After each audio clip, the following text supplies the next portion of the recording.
Vamos entender melhor esse assunto com Número, né? É muito número. A gente precisa. É fundamental não apenas entender os números, mas também o panorama disso, o cenário global disso. Por isso a gente recebe aqui no estúdio a nossa analista de economia, Thaís Herédia.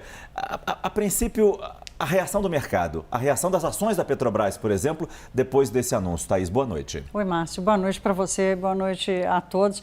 Fiquei aqui impressionada com a quantidade de contas que a presidente da Petrobras fez. Não é a conta do mercado, não mercado financeiro, do mercado de óleo e gás no Brasil. A defasagem era muito menor do que essa. E o que chama atenção são duas coisas aqui que chamam atenção, Márcio. A primeira delas, há uma semana, o ministro de Minas e Energia, Alexandre Silveira, disse que estava confiante que o preço do diesel ia cair. E daí o preço do diesel cai. Esse é o primeiro ponto. O segundo ponto é que sim, o diesel no Brasil estava mais caro do que o mercado internacional. A defasagem era negativa para nós, né? Quer dizer, aqui estava mais caro, em cerca de 2%, uma coisa assim, até porque o petróleo caiu bastante nas últimas semanas.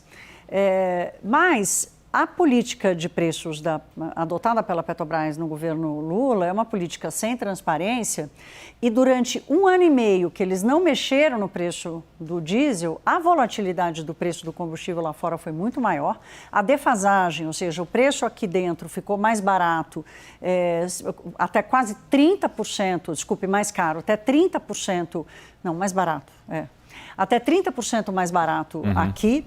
E agora, com semanas de uma defasagem muito pequenininha, com o preço aqui ficando um pouquinho mais caro lá de fora, rapidamente eles vêm com uma redução, entende? Então, o movimento não está simétrico, a política de preços não é transparente, a dúvida sobre a interferência política, ela aumenta e não diminui com o passar do tempo, e aí sim a gente vai ver o que aconteceu, então, com as ações da Petrobras e a comparação que a gente traz aqui, Márcio, já em tela, é o que aconteceu hoje com os preços do petróleo no mercado internacional. Então, veja, o petróleo que chegou a ficar abaixo de $70 nas últimas semanas, em função das ameaças de Donald Trump, hoje subiu muito. O 3,1 de alta é o petróleo americano, né? Esse aqui é o petróleo inglês, que é a referência para o mercado brasileiro, mas ainda assim uma alta de 1,5%. Então, normalmente, em dias em que o petróleo sobe, as petrolíferas sobem, porque significa que a rentabilidade delas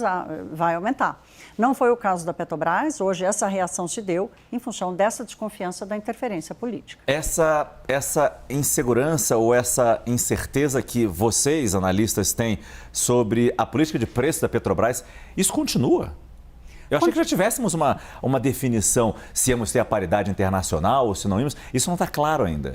Não está, porque a política adotada desde Jean Paul Prats é uma política de preços que não é minimamente transparente. É uma conta que só a Petrobras sabe como faz, quer dizer, aquela política de paridade de preços internacional, ela gerava volatilidade, aí havia crítica se ela realmente, na forma como ela estava sendo usada, ela era mais adequada para um mercado como o brasileiro, mas, de qualquer forma, a política nova é uma sem transparência. Então, é uma política que permite que a Petrobras fique 1 ano e meio sem reajustar o preço do diesel para cima, quando a defasagem vai até 30%, e em poucas semanas de defasagem com o preço aqui mais caro, a Petrobras vai e faz esse ajuste 1 semana depois do... Então, é aquela coisa assim, né? Quem acredita em coincidência e quem junta os pontos e acaba fazendo uma leitura muito mais política do que uma leitura de negócios sobre o que está acontecendo na Petrobras. E a gente sabe que muitas vezes não acaba bem tendo uma visão política de negócio,